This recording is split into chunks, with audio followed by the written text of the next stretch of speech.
The death of the heir to the throne stunned the whole country. Despite the lack of direct evidence that the Serbian government was involved in the incident, the Austrian senior government official began discussing possible measures on how to humiliate their southern neighbor. The emperor himself, Franz Joseph I, quickly returned to Vienna from hunting. He began conversations with all his military advisors and general staff. The question is, will the war break out? There were several military plans on how to respond to Serbia's alleged involvement in the assassination. The first plan envisaged an immense military operation with the full occupation of the country. The main advocate for this plan was the chief of the Austro-Hungarian General Staff, Konrad von Hötzendorf. His active calls for war were not surprising, as he had been pursuing aggressive measures for several years, beginning with the crisis of 1908, when Austro-Hungary occupied Bosnia and Herzegovina. The second plan was focused mainly on diplomatic solution. So the Serbian government would be humiliated without the necessity of direct military intervention. We can only predict how it would be possible, but apart from that, we also have the third plan. That was a sort of combination of the previous two plans. So the scenario would be as follows. The Serbian government is presented an ultimatum, and in case they reject it, then that would serve as a pretext for starting a war. But taking the belligerent spirit of the Austrian strategists, there were no many advocates of purely diplomatic solution. So the first plan and the third one were still under debate. There were two main problems. The first was related to the decision-making process in Austria-Hungary, a dual monarchy. Decisions made in Vienna also needed to be accepted by the Hungarian government. Hungarian Prime Minister István Tisza was strongly opposed to any military intervention without the backing of the German Empire. The second problem was the potential reaction of the Russian Empire, which considered itself the protector of Slavic nations. It was highly possible that Russia would support Serbia. In such an event, the Austro-Hungarian army would be unable to wage war against Russia alone. In 1914, the Russian Empire had twice as many divisions as Austria-Hungary, 100 versus 50. It was clear that without German assistance, a confrontation with the Russian and Serbian armies would be destined to fail, and everyone in Vienna perfectly understood that. On July 4th, the Austrian diplomat Alexander Oyos traveled to Berlin. He carried a personal letter from the Austrian Emperor Franz Joseph I to the German Emperor Wilhelm II. The Germans respond enthusiastically. On July 6, they issued the so-called blank check, which meant unconditional support for any action Austro-Hungary deemed necessary in the conflict with Serbia.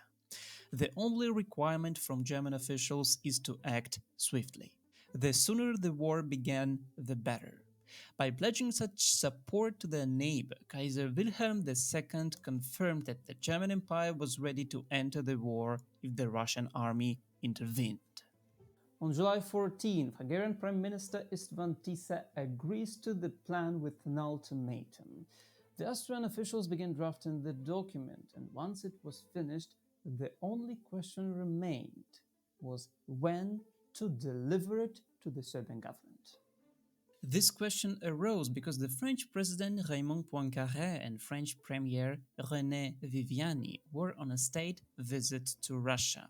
The French Republic and the Russian Empire had a defensive alliance against Germany. Delivering the ultimatum while the French leaders were in St. Petersburg would allow the Allies to discuss it and quickly react to tensions in the Balkans. And to avoid such complications, the ultimatum was to be delivered on July 23rd. On July 23rd at 6 p.m., the Austrian ambassador delivered the ultimatum to the Serbian government. The document comprised the following demands. Number 1. Serbia is obliged to suppress any publications inciting hatred and contempt of the monarchy, particularly those directed against its territorial integrity. Number 2. Serbia is to dissolve the Narodna Odbrana and confiscate its propaganda, means ensuring other anti-Austria-Hungary unions and associations in Serbia are similarly dissolved and prevented from continuing their activities under new names. There was a very interesting fact linked to this provision. The Austrian authorities concluded that the Serbian nationalist organization Narodna Odbrana was responsible for the assassination, which was not quite the truth. The organization was mistaken for the Black Hand, which actually orchestrated the assassination. Number 3. Serbia pledged to remove from public instruction any content or personnel that promote anti-Austria-Hungary propaganda. Number 4. Serbia is to remove from service all military and administrative officers guilty of anti-Austria-Hungary propaganda based on names provided by the imperial and royal government. Number 5. Allow cooperation of imperial and royal government agents in suppressing subversive activities against the monarchy. Please draw your attention, this point is the most important one. Number 6. Serbia will conduct a judicial inquiry against conspirators of the June 28th assassination with participation from imperial and royal government representatives. Serbia is obliged to arrest Major Vojislav Tankosic and Milan Ciganovic implicated in the assassination investigation. Number 8. Serbia is to implement effective measures to prevent Serbian authorities from smuggling weapons and explosives and punish border service members involved in aiding the Sarajevo assassins. Number 9. Serbia will provide explanations to the imperial and royal government regarding hostile statements made by Serbian officials post-assassination. And the last one. Serbia pledges to inform the imperial and royal government promptly about the execution of the aforementioned measures. The ultimatum had a 48-hour deadline. Once the details of the ultimatum were disclosed, British Foreign Secretary Sir Edward Grey would label it as the most formidable document he had ever seen addressed by one state to another that was independent. The deadline for the response was humiliatingly short. However, there was an immediate reaction from Russia. On July 24th, Russian Foreign Minister Sergei Sazonov declared strong support for Serbia, and the military leadership backed his position.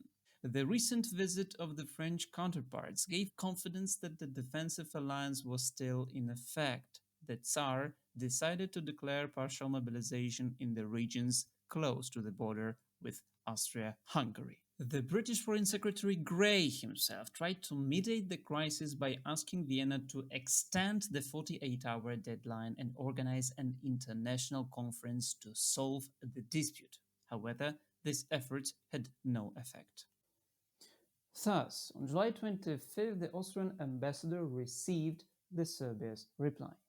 The government of Serbia agreed to all the provisions outlined in the ultimatum except for only one thing, the one that required to allow Austrian officials to operate on Serbian soil. The Serbian government considered that as a significant affront to Serbia's sovereignty. Therefore, they decided to reject it.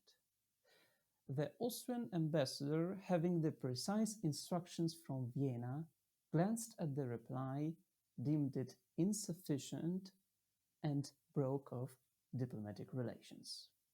He had his luggage already packed, and he immediately left Belgrade and Serbia. And once he crossed the border into Austria-Hungary, he immediately informed Vienna about the failure of negotiations. That meant only one thing. The war was now inevitable. At the same time, the Russian Tsar and German Kaiser were exchanging letters trying to prevent a wider European war. Since they were cousins, Nicholas signed as Niki and Wilhelm signed as Willy. They wrote in English. Nicholas pleaded with Wilhelm to restrain Austria-Hungary, explaining that Russia's military mobilization was a defensive response. He trusted Wilhelm's ability to mediate due to their long friendship. Wilhelm, however, defended Austria-Hungary's actions as justified and warned that Russian mobilization could lead to a broader conflict. He emphasized his commitment to peace and urged Nicholas to avoid escalating the situation. As history would later show, their diplomatic efforts led to nothing. On July 28th, Austria-Hungary formally declared war on Serbia. Russian mobilization continued. On July 29th, the German Empire urged mobilization. The next day, Russian authorities shifted towards full mobilization. At this stage, the European powers had started a conflict that would be impossible to reverse. On August 1st, the German Empire declared war on the Russian Empire.